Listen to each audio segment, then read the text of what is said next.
Welcome back to The Experience. Today my guest is Duet. He is the partner of Loft 18, Fore Sport Media, and he's the chairman of the new Rare Stash Bourbon. Absolutely. Happy to be here, man. Thank you, man. Good to see you. Good to see this place finally get built. All your dreams coming to reality, man. It's awesome. Well, we talked about manifestation before, right? It's the biggest power in the universe. A year and a half ago. Almost two. Yeah. We were in this room with nothing, and we were talking about, I was asking you how to do this, how to do that. So it's been a long way, but yeah, I'm happy for you, man. I'm proud. Like, obviously, to be able to watch the episodes, see like how far you've come with the experience. Like, it's dope, man. I mean, this is, like you just said, manifestation, the power of everything. Like, when we put our minds to something, I mean, I look back at you 2 years ago when you were pitching me a dream and these white walls and this rundown building. I'm like, man, how the hell is this dude going to do all this? Yeah. That window back And you there. did it. Yeah, the window facing this. That's Veterans Memorial right there. I was like, how the hell you turn that into a soundproof wall? But, and you figured it out. Yeah, dude. Well, I mean, under pressure, right? You know, because diamonds forged under pressure. Yes, sir. And I mean, that's why you're here, because your story to me is it's very,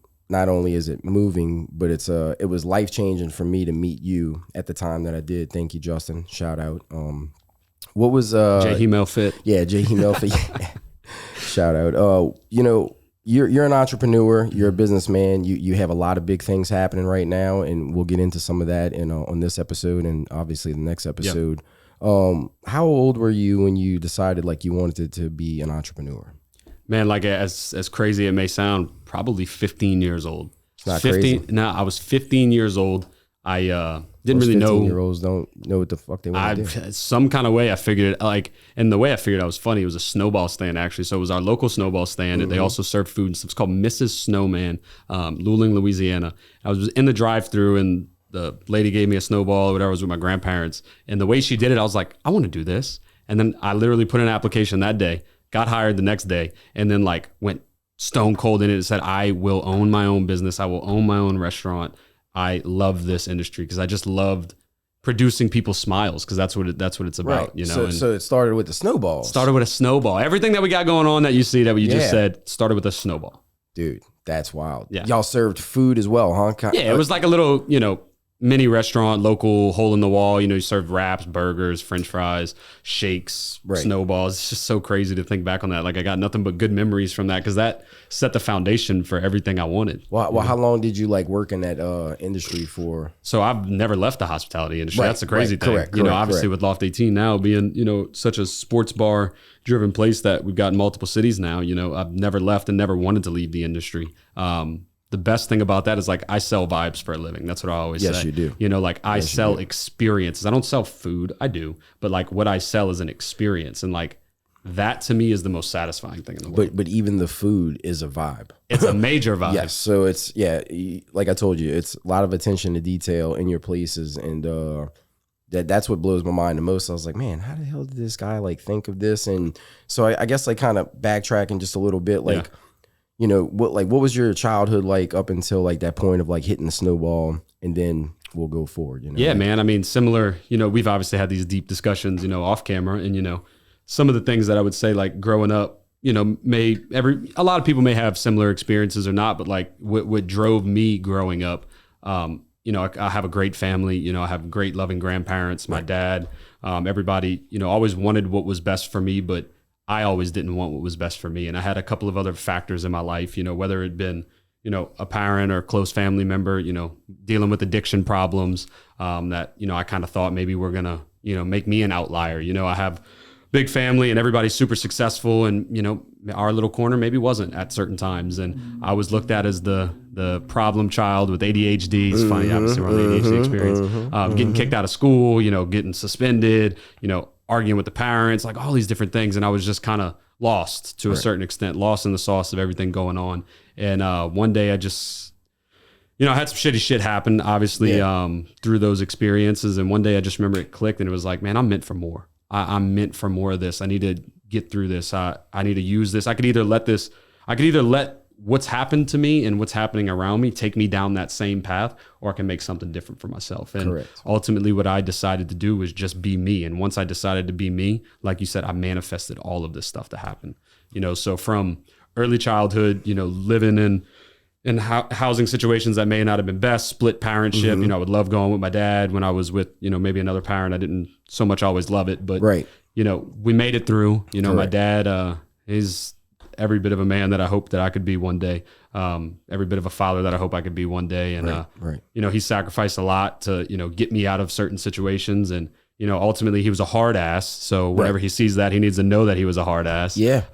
But it was that tough love that made me who I was. And once he was able to kind of see the bigger picture, he married my stepmom, who ultimately taught me how to be a man, I would say in my own words, like, made me disciplined, made me care about the right things. And through that next chapter, because the beginning chapter was rough, that second chapter, going into high school and everything, I was maybe rough about it, and I was maybe not the most enthusiastic about these things, but looking back on it, that's what shaped me. And that gave me, the platform to be successful. Well, that's what I'm saying. Like, people don't realize, like, when they're going through the shit, they don't realize that's where all the building is happening. Yeah. Because it sucks, right? You're like, oh, man, I'm young, or I'm this, or I'm going through this. But it's like, dude, that's where this fucking stems. It sprouts, man. And like a lot of people, they'll say like, oh man, you got Loft 18 now. Like, where'd all this stuff come from? Like, you must come from it. And I'm like, man, like, no, I don't come from it. If you do come from it, awesome. Like, I don't fault anybody who comes from it, but like from where I come from, I had to make this, I made myself into this. I forced people's hands to propel me up the ladder because like I outworked the competition. I did more than everyone else. If I had a coworker or somebody, I would not only do my job, but I'd learn to do your job, and I'd learn to do it better. That way we didn't need you anymore. Right.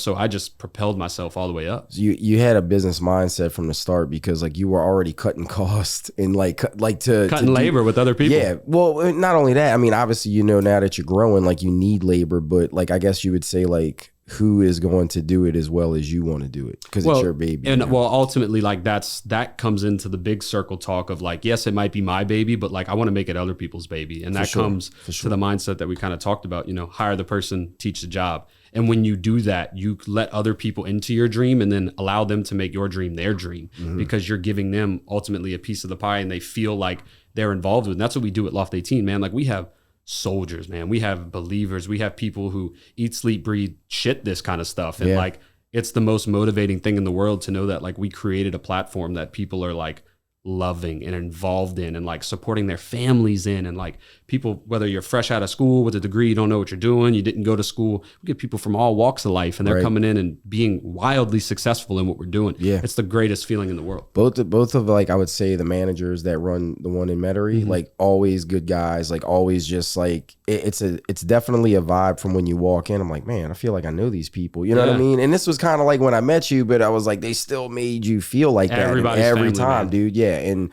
so like, what drives you, man? Like, what drives you to like have this mindset? Like, I guess that would be a question I've been wanting to ask you, even though I know we've spoken plenty of times. Like, what drove you?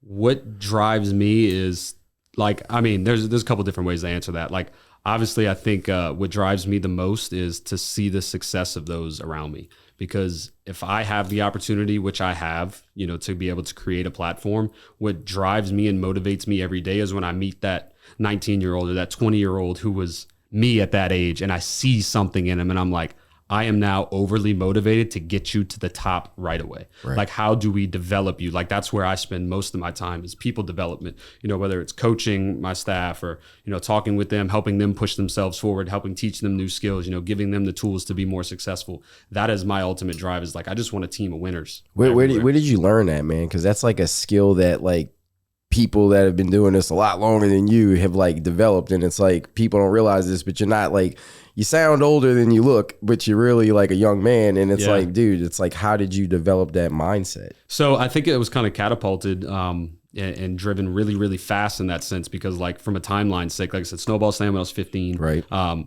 Played high school sports, went through that, kept that same job. Then from there, went to college, worked in college bars, was a cook in a seafood restaurant, told myself, all right, I'm going to get experience in every avenue. Right. So things I learned in the seafood restaurant, working in the back, working with different people from walks of the life, from a Snowball Stand in St. Charles Parish, right. Learning different personalities, different stories. It was like, all right, cool. I see what y'all have been through. Then it went to, bar managing and bartending at a hotel bar in New Orleans, meeting tourists, seeing all the people coming in, seeing the experience I was given. I'm like, all right, now I see this side of things. You were hitting all different types. I tried to to hit every avenue of this industry to understand all the inner workings. And that's kind of where I learned like to care for everyone, you know, because I see a lot of people in upper management or corporate execs, and these people get these jobs fresh out of college, or they're given these jobs and not really knowing how to run. Not really know. If you don't know what your entry level position thinks about every day, you'll never be a good manager, because you don't know what drives them. You don't know what motivates them. So I wanted to work from the bottom everywhere so I can understand all these people. Which is what you did. Exactly. And that to me motivated me to like want to create something better than what else is out there. You know, and I'm not saying we're better than everyone, but I think that we have a unique thing. We have something unique, man. We have, like I said, whether you're a customer or a staff member, like 99% of people that have worked with us and or been to our establishment will say we make you feel like family because we want you to be involved. Where did the concept come from? Because, you know, for people that don't know what Loft 18 is, it's a simulated golf. Yeah, sports bar. So we go by interactive sports bar nowadays. We kind of went away from the golf stuff just because like it was a little bit of a niche market, you know. So many moons ago, Loft 18 was a concept that was dreamt up by my partner Greg and a couple other guys at the time. And essentially it was a cool place to, you know, new technology, simulator, sports bar, you know, interwoven this new wave of hospitality. And then, you know, I came on about 6 months later, and, you know, from that point on, all we've done is try to innovate more. How do we be 100%. More? How do we not be a golf place? How do we not just be a, you know, a game place? How do we be a sports bar? How do we take menu items from walk-ons? How do we talk to all these people and do it better? How do we do it our way? So through 7 years now, you know, we've been able to build such a unique experience that's like getting traction, you know, nationwide. I mean, our website's getting 90 to 100,000 viewers a month, man. Like it's crazy kinds of traction. And you said when we first met and spoke about like you're coming up, it's like you spent a lot of time alone. You spent a lot of time behind that computer by yourself. Like people, you know, people see the success, but they don't see like what you did to have to get there. They don't see the shit, man. They don't see like, you know, the working 3 jobs, you know, dropping out of college, having to go to my dad and say, I fucked up, you know, I had to drop out of college. Can I move back in your house? I was, you know, 19 years old, sitting in my dad's room, playing video games with my little brother, working 3 jobs at the time, trying to pay off the debt from school. What am I going to do next? How am I going to get there? And then ultimately one thing led to a next, and I was able to get it out the mud in that sense. Yeah, for sure. Make an opportunity for myself, meet the right people. And that's the biggest thing. But it was a grind. It was a grind, man. Yeah, dude. I mean, it was I would wake up at 3:30 in the morning. I would drive to a hotel. I would work a 12-hour shift there. Got off at 3 o'clock. Then I would drive to Hammond, go work at this place called Sunbuns, one of my favorite jobs ever. Sometimes I worked in the kitchen. So, I mean, I was pulling sometimes, you know, 18, 19-hour days, you know, double shifts, living at my parents' house, trying to figure out how the hell am I going to do this? Right. And what's crazy, man, is that was only 7 years ago. I know, dude. You know, that's why when I first met you, I was like, how old are you? I was like, damn, dude. I was like, but you know, 25 for those watching. Yeah. And the thing is, but how old were you then? 23? No, at that time I was probably 19. You know, doing that kind of stuff. Oh, gotcha, like 19. Yeah, so I graduated a little early, like for my age. I was always young in my class. Graduated at 17, went to college at 18, dropped out probably before I was 19. So that was in that gap between 18 and 19. How long from like the starting point of when you came in with Loft to open date turnkey? Like how long was that type of process? Like how long was it open before me? No. Like when you came on board, it wasn't open, correct? It was. No, it was. So it was. So what's actually funny, super funny story is that while Loft 18 was being created by my partner, Greg Whitman, I actually jumped on board with some guys that I met at my hotel bar I was working at. Nice. These guys were coming up with the exact same concept, but different. It was called the Flag Stick in Clearview Mall. And they came to sit at my bar at the hotel and like, dude, you'd be perfect. Come run this place. Like we got a GM. You should come be the assistant GM. I'm like, all right, cool. So like I go jump on with these guys. It's a very similar concept to Loft 18 at the time, but a little bit more catered towards kids. And so I did that. We launched this place, handled all the social media. I eventually took it over as a GM, you know, all the bar ordering. So I got my real foot in the door with like management there. And then those owners kind of wanted to take the place one way. And then I saw Loft 18. They had been open the same amount of time as us, about 6 months. And I'm like, I think that what they're doing is good. I think it could be done better. But what we're doing is not what I want to be doing. So ultimately I left there. And then I remember, it's so funny. I sent my now partner Greg a message on Facebook, and I was like, hey man, I'm the GM of Flagstick. I'd love to meet with you and talk to you about some employment opportunities. And he hit me back right away. I guess he saw it.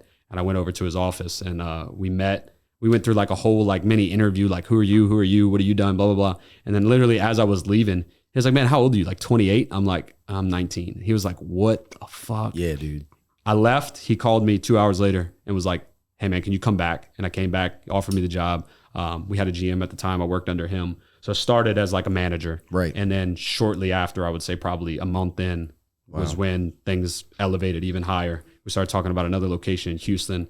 I was prime candidate to go do this stuff because I was not married, didn't have kids. And I'm like, look, dude, I'm a hustler. I'm going to out hustle anybody out here. And I know what you want done. Let's get it done together. You know, let's partner up and do this. And one thing snowballed to the next. At that point, when did the marketing company come into play? Cool. So yeah, so throughout all this, Greg and I, you know, we always kind of had a nick for this stuff. We always were good with photography, videography. It was always a thing that like we kept trendy with, and we always handled our own marketing, you know, in turn. And then, you know, one of my very good friends, Jared Page, shout out Jay Peasy. Him and I came up with like kind of an idea in actually Mexico. We were in Mexico on a trip. We were like, you know, we're filming vlogs and stuff. We're doing all this stuff. We're like, dude, we could be doing this for like businesses. Like we do it for Loft 18. We could be doing this for more. And like came up with some ideas and stuff, drinking at the bar in Mexico. And then like we filed for an LLC that day, you know, so this is probably 3 years ago now. And then that in turn, it was called Venture Group Marketing. That's how when we met. Yes, sir. And then through the years of doing it with Loft 18, meeting new people, getting some really awesome clients, we then transformed it into Fore Sport Media, what it is now. And which is very fitting for everything in general. You know what I mean? It's kind of, well, I mean, the care baby of, you know, Fore Sport Media, obviously it was Jared and I, and then Greg jumped on board. We got another partner, Chris, shout out Chris Franco Visuals. We'll get to him in a little bit. But when we all jumped on board, like obviously the heart and soul of everything is Loft 18. You know, that's our baby. So like we wanted to call it Fore Sport Media. It was at first, you know, FOR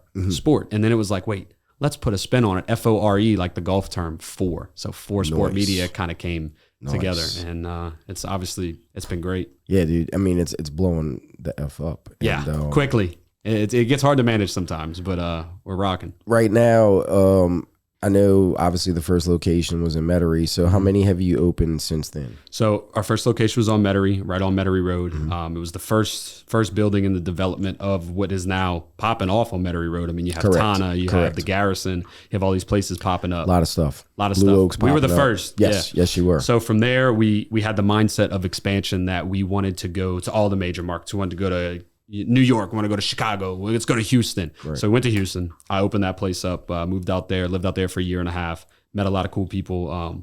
Then from there, we kind of re-looked at what we wanted to do because it was kind of hard to manage being that far away. For sure. Because I eventually moved back home, obviously. And then we said, all right, let's start a little bit smaller. Let's take over Louisiana first. Let's go with, you know, that regional expansion first. Right. So then we looked at some target markets out here and, you know, settled on Mandeville, 30 minutes away from us, totally different market. You know, those people up there ain't coming down here to have a drink and some food. And the people down here ain't going there. So wild. We're on both ends of the causeway. Yes. So obviously, if you don't know what the causeway is, it's the the nation's longest like man-made bridge. 24-mile bridge or 26-mile bridge, something like that. But so we are literally on one side of it. You take the causeway all the way across the lake, and we're right on the first exit on the next side. So that's where we're at now, and, you know, working on some cool stuff for the future. And you said it's been just thriving over there. Thriving, right? Man. We have a great customer base. We have a great staff. We've put together we have a great corporate expansion team. All the credit to them, man. So like we have people that we move around between all locations. You know, we have a business manager who works with us in our office. Her name's Krista Robles. She's amazing. She's the heart of everything we do. She's the communicator to everybody. And then, I mean, from training, development, staffing, you know, we have sheets that were made by our corporate expansion team that, you know, all these people, man, started as servers or bartenders with us, and we've grown them into these roles, and really they've grown themselves. It's a corporation. Yeah, at this point, like we're getting there. Yeah, you know, That's small steps, but we're a little crazy to think about. It is crazy to think about. You know, when people, you know, a lot of the biggest question I get a lot of times with Loft 18 is like, man, do you guys just own a franchise? Like, do y'all just own one of them? And I'm like, no, we own the company. Yeah. We built it. Yeah. We did this. Yes. And it's awesome, man. Have y'all had people approach y'all for that yet? Like franchise stuff? And yeah, man. I'm sure. I mean, we've had some, you know, conversations. Gotcha. Closed door conversations. But ultimate goal was like originally like we're just going to do this ourselves and you know, because some people start a company to franchise it or to sell it and to get rid of it. Yeah, like my buddy did that with iSupply. You know, all the iSupplies you see, he started that from a kiosk. My buddy Charlie. I remember. It's like, but you know.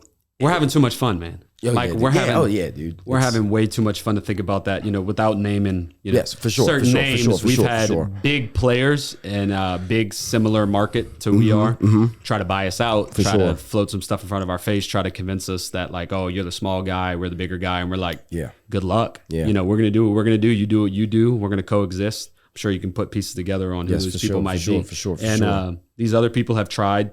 Look, it's easy to talk about replication. It's easy to see what somebody's doing and say, oh, I'm going to do the same thing.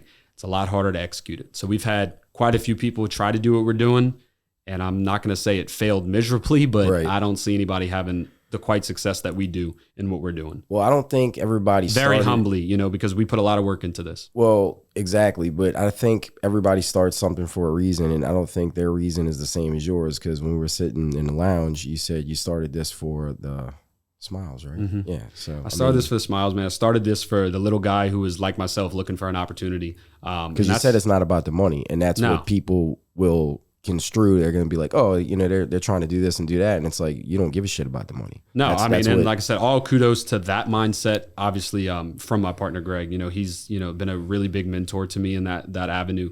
Look, we could have it all right now if we wanted it. Right. We could get rid of this if he wanted to. We could not say right away in anything because we Right. haven't built anything to that level Right, yet. But at the end right. of the day, like, let's not eat our whole cookie now. Let's continue to bake it. Let's continue to yeah, dude. cherish what we have and enjoy the experience and continue pushing boundaries and ultimately bringing on a team of people with similar dreams and passions. And it's just too much damn fun. That's what I'm like, saying. I wake up every day like, they always, what's the have a cool saying? job. If you love what you do, you never work a day in your life, dude. And like, kudos to my girlfriend because she puts up with a lot. Kudos to my Right, family because I right. miss out on a lot. Right. Because I have to, obviously, a lot of obligations. But man, when I tell you, I don't care how stressed I am. I don't care what I have going on. Like, I love this shit. Yeah. When my phone rings or if I have to go somewhere, like, I don't ever find in myself saying, fuck, I can't believe I'm doing this, or I don't want to fucking be here. Like, Right. dude, I love this shit. Because at the end of the day, it's a fucking dream and a blessing to even be in this position. I mean, that's what you worked for, dude. Like all Yeah. those hours, like when I remember like the first time you told me that, and just I was like, wow, this dude's like really,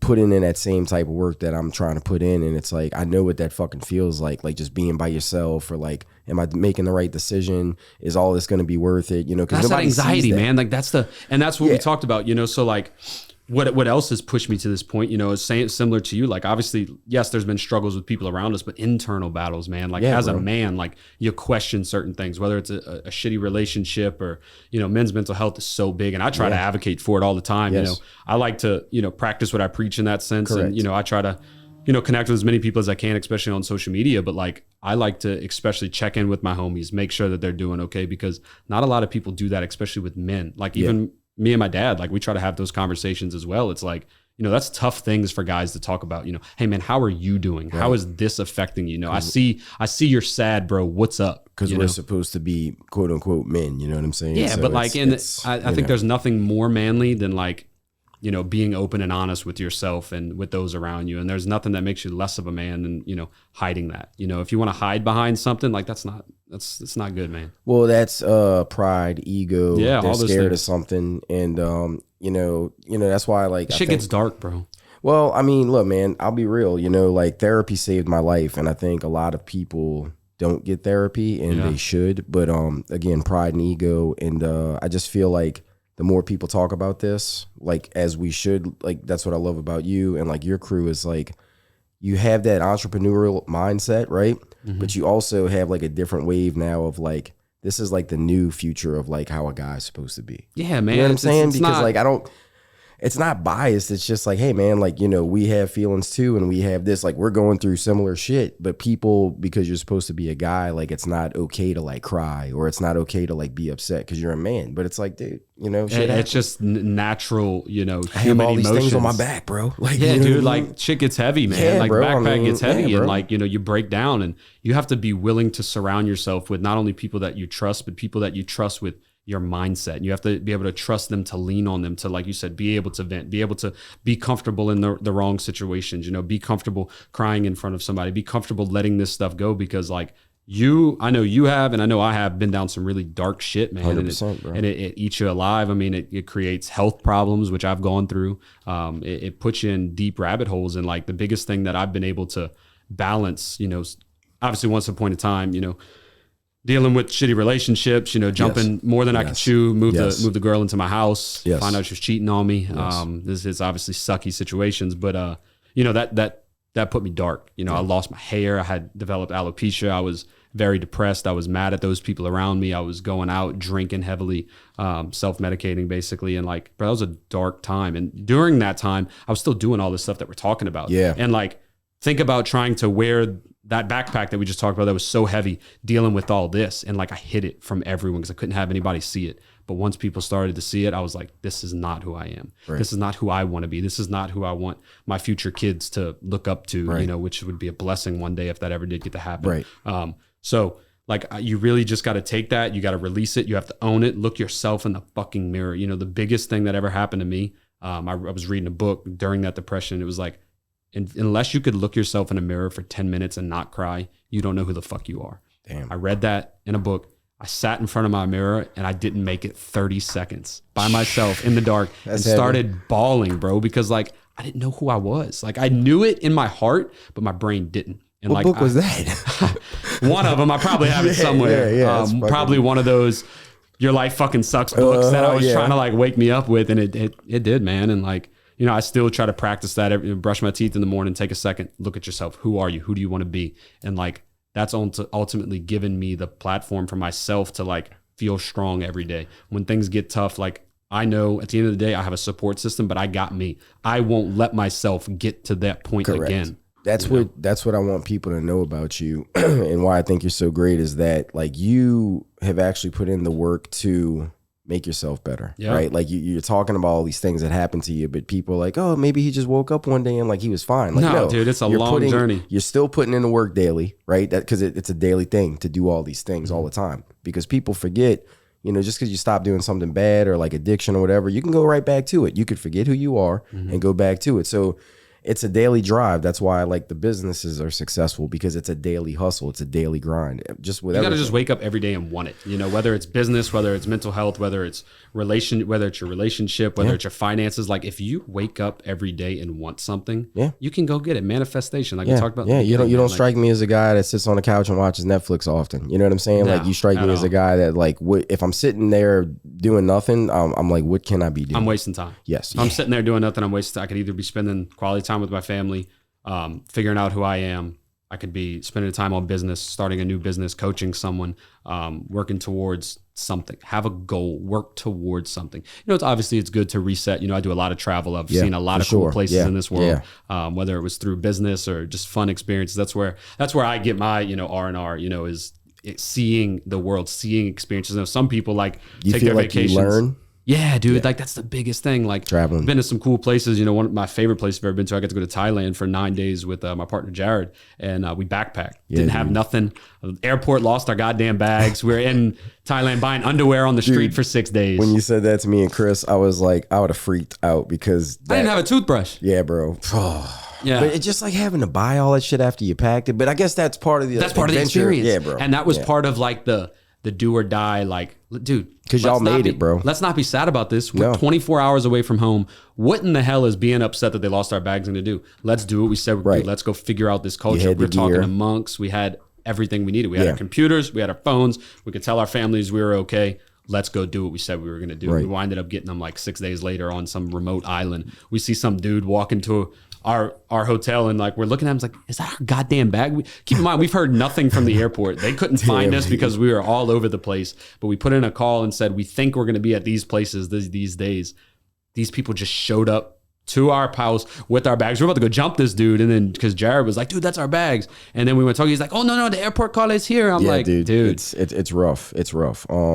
My underwear was stinking at that point, dude. Yeah, well, that's what I was gonna say. Like, I know, like you said, you ate a lot of street food. Like, stuff's cheaper over there, but it's like you literally, you're like, hey, I have a bag coming. Like, I don't want to start buying all this shit. So you really like backpacked hard. Like, damn near. Brother, like, I backpacked without a backpack. That's what I'm saying, bro. That's wild. And at least you had the drone. You had all the actual important Yeah, because obviously stuff. we wanted to capture everything. Obviously we go out there, you know, that's a whole new experience. We had our Right. cameras, we had our laptops. We're trying to document certain things, memories, and we had that stuff. So we got some really cool content on that trip. But ultimately, like, it was when the cameras weren't rolling, the shit that like really matters to me. You know, we had some really good conversations with some locals. Just the greatest experience that I took from that trip was you could see someone, an older lady, an older man, 50, 60 years old, hustling their ass off on the street. They live in the shack right behind it in a sleeping bag. And you can walk up to them and say, "Are you happy in life?" And they tell you that they feel like they're the happiest person in the world and they have everything they need. That just puts shit into perspective, because here we are worrying about getting a brand new iPhone or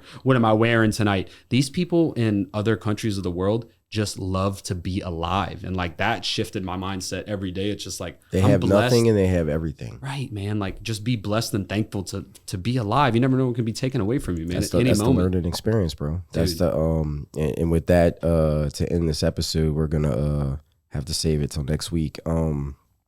Just for like a little sneak for like a little sneak preview, you want to tell some people for the next episode like what you got going on, or you want to? Yeah, man. I mean, just simply, I mean, obviously we talked about a lot of Loft 18 stuff, which is good. We got some pretty cool expansion efforts and some new partnerships coming up. With that, For Sport Media, obviously, like you mentioned, is blowing up to heights that like is so undescribable at the moment. It's cool to see. Working with some cool people. Cool We got met some cool friends through this, from Seafood Fest and Crawfish Cook-Offs with my boy Stale Cracker, and some other cool people and businesses that we're working with. And then obviously Rare Stash, Small Batch Bourbon. One of the partners in the Bourbons, Dustin Poirier, obviously will be traveling real soon to UFC 302 Newark, New Jersey to watch him fight for the title, Islam Makhachev. So we got some big stuff coming up that we'll touch on. So. Well, dude, I appreciate you coming on. And thank you for letting me be here, man. If you guys like this episode, please like, subscribe, and share. And we'll tune in next week and see what Ty has to say. See y'all later. Bingo. Out.